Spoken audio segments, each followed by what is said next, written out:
Hello guys, तो आज का जो हमारा क्वेश्चन है इसमें हमें दे रखा है यूरियम 238 nucleus initially at a rest emit alpha particle. और हम जानते हैं कि जो अल्फा पार्टिकल होता है उसका जो मास होगा वो होगा 4 और उसका जो एटॉमिक नंबर होगा वो होगा 2। Particle with energy E, the recoil speed of a residual nucleus thorium 234 is mass are same has their mass number. ठीक है, और हमें जो बोल रखा है ना कि जो इनका मास होगा अल्फा पार्टिकल का और थोरियम का, जो हमें मास नंबर दे रखा है इसके इक्वल होगा इन दोनों का मासिस। ठीक है, तो गाइस अब हमारा जो सबसे पहला टारगेट होगा कि हमें पता है कि जो ये क्वेश्चन है ये है कंजर्वेशन ऑफ लीनियर मोमेंटम का, यानी कि यहाँ पे लीनियर मोमेंटम कंजर्व रहेगा। तो गाइस हमें पता है कि पहले जो लीनियर मोमेंटम था वो था जीरो, तभी आप देख सकते हैं मैंने यहाँ लिख दिया है P I is equal to zero.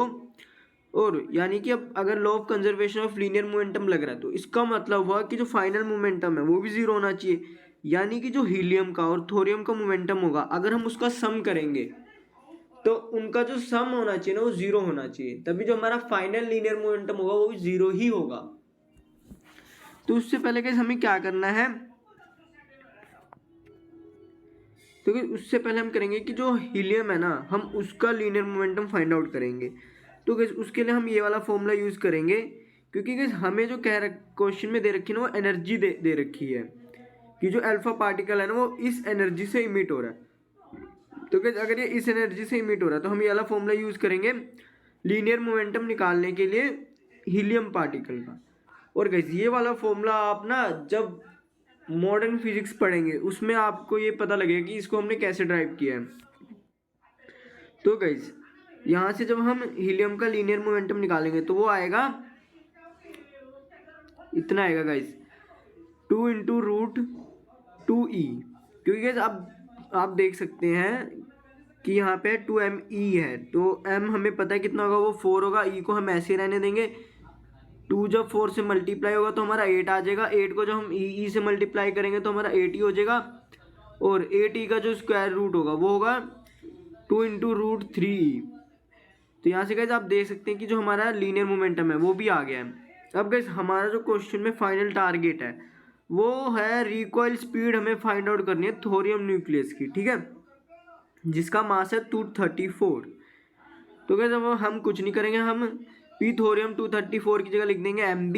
तो हमें M तो पता है जो कि हमें क्वेश्चन में ही दे रखा है, वो दे रखा है 234, इसलिए मैंने यहाँ 234 लिख दिया है। और जब गाइस हमारा 234 B लेफ्ट हैंड साइड जाएगा तो ये माइनस में कन्वर्ट हो जाएगा, और यहाँ से हमारा जो V आ जाएगा वो गाइस आप देख सकते हैं कितना आएगा, वो आएगा गाइस माइनस में √2E अपॉन में 117। और गाइस जो यहाँ पे माइनस साइन आ रहा है वो शो कर रहा है कि अगर हीलियम पार्टिकल की डायरेक्शन इस साइड है, नेगेटिव हीलियम की गाइस हम यहाँ मान लेते हैं पॉजिटिव में मान लीजिए, या गाइस नेगेटिव में रहने देते हैं कि अगर हीलियम की डायरेक्शन नेगेटिव एक्स एक्सिस में है तो थोरियम न्यूक्लियस की जो वेलोसिटी की डायरेक्शन होगी वो होगी पॉजिटिव एक्स एक्सिस में, यानी कि अपोजिट होगी गाइस। हीलियम का न्यूक्लियस चाहे इधर जा रहा होगा तो थोरियम का न्यूक्लियस इधर होगा, अगर हीलियम का न्यूक्लियस इधर जा रहा होगा तो थोरियम का न्यूक्लियस की जो वेलोसिटी होगी वो इस डायरेक्शन में होगी गाइस, अपोजिट होगी, क्योंकि नेगेटिव साइन यहाँ पे शो कर रहा है कि जो वेलोसिटी है थोरियम न्यूक्लियस की वो हीलियम न्यूक्लियस की वेलोसिटी के अपोजिट है। तो गाइस आप इस हिसाब से देख सकते हैं कि जो रिकॉइल स्पीड आ रही है वो आ रही है √2E अपॉन में 117। तो आइए देखते हैं कौन सा ऑप्शन इस क्वेश्चन के लिए सही होगा। तो गाइस ऑप्शन नंबर सेकंड इस क्वेश्चन के लिए सही होगा। और अगर आपको कोई डाउट है तो कमेंट सेक्शन में पूछेगा। Thank you guys.